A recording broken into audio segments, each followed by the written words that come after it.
legitimacy of its position. So that's absolutely conceivable that in a minority government in particular, but also with majority governments.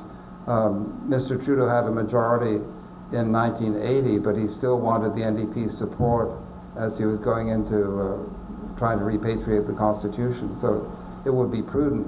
In this particular government, the Prime Minister is temperamentally so vicious and so determined to push his agenda that it's pretty hard to think that he would want to have the opposition parties involved. However, there is some role for the opposition parties. The Colombia-Canada Free Trade Agreement has been discussed in Parliament, and theoretically Parliament could refuse to endorse it. Whether that would stop it coming into law, I'm not quite sure. Maybe Stepan could finish my sentence. No.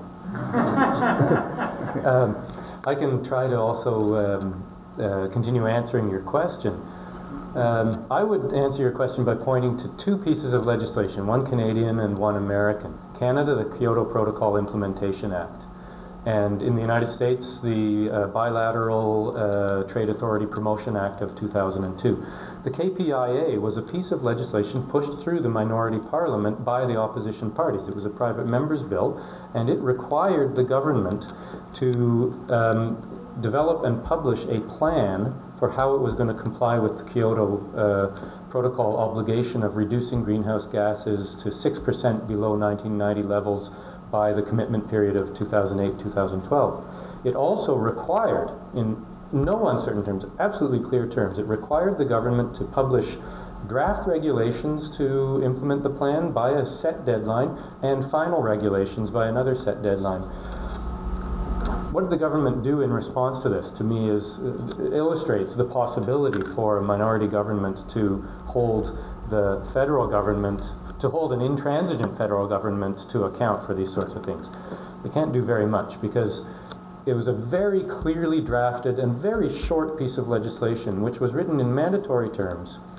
Shall publish a plan that, I can't remember the exact language, but that indicates the measures to comply with Kyoto. All the government did was rehash its pre-existing policies, which explicitly and avowedly were not going to meet Kyoto compliance. In fact, they would be something like 30% over the Kyoto target. So that's what the government did in response. It never published draft regulations, and it never published final regulations. Environmental groups, Friends of the Earth Canada, took the government to court to challenge this, and the Federal Court Trial Division, the Federal Court of Appeal, and the Supreme Court of Canada tossed the case out on its ear. The Federal Court Trial Division, supported unanimously by the Federal Court of Appeal, said, it's a political issue, we're not going to touch it. It's non-justiciable. This is not a mandatory, it's a discretionary sort of thing. It's too political, and we won't touch it. This at the very same time that appellate courts in the United States were ruling a whole series of climate change related litigation justiciable, the sorts of disputes that courts are equipped to deal with. And they were much more complicated and technical than this case. So that doesn't hold out much hope for the ability of opposition parties in a minority parliament to hold the government to account, because even when they succeed in passing legislation that is crystal clear, simple and direct and mandatory, the government is not held to account for it. This other one in the United States in 2002, Congress passed a law called the Bipartisan Trade Authority Promotion Act, 2002, which was in part a reaction to growing concern about foreign companies, God forbid, having more rights in the United States than domestic American companies did.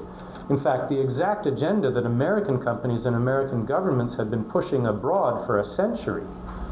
We want our companies to have more rights in your domestic legal system than your domestic nationals do. They were suddenly faced with having signed, well, suddenly, I mean, 2002 was almost a decade after NAFTA,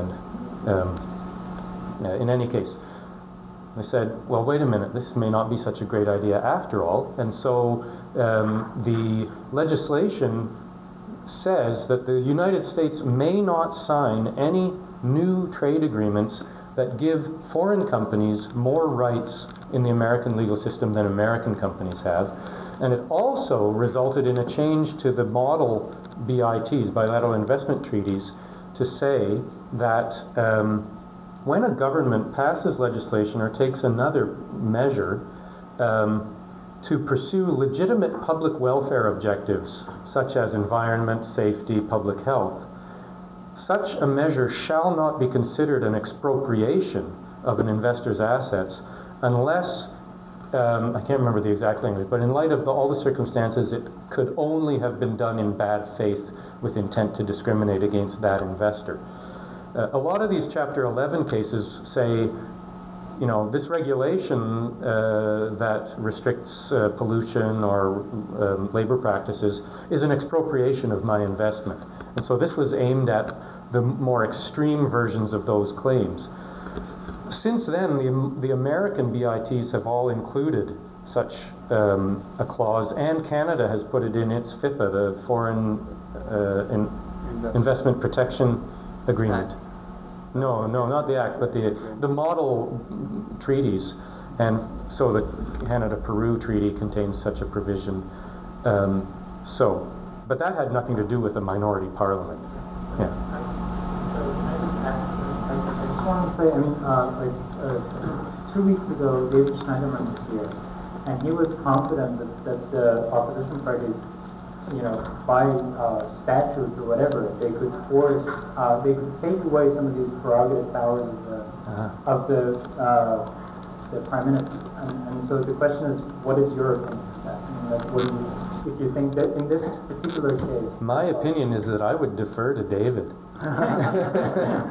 He really knows this stuff inside and out. He is the acknowledged expert. If he says that Parliament can pass a law restricting the sort of treaty terms that the federal government can agree to, then he must be right. My initial reaction would have been that that is a prerogative of the executive, and there is no requirement for parliamentary ratification of treaties. So I would have to look into it more to see on what constitutional basis Parliament could bind the executive to sign a particular treaty, you know, containing particular terms.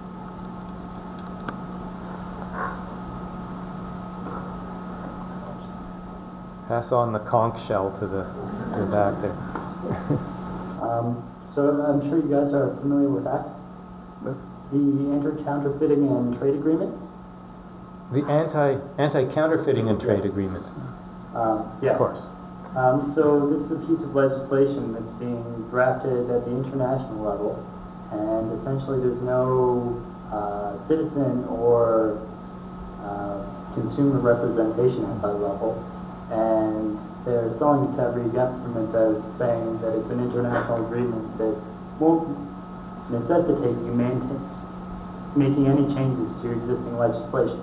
But this is what they're saying to everyone. Is there anything that we as a collective or we as the citizens can do to stop pieces of legislation like this from going through?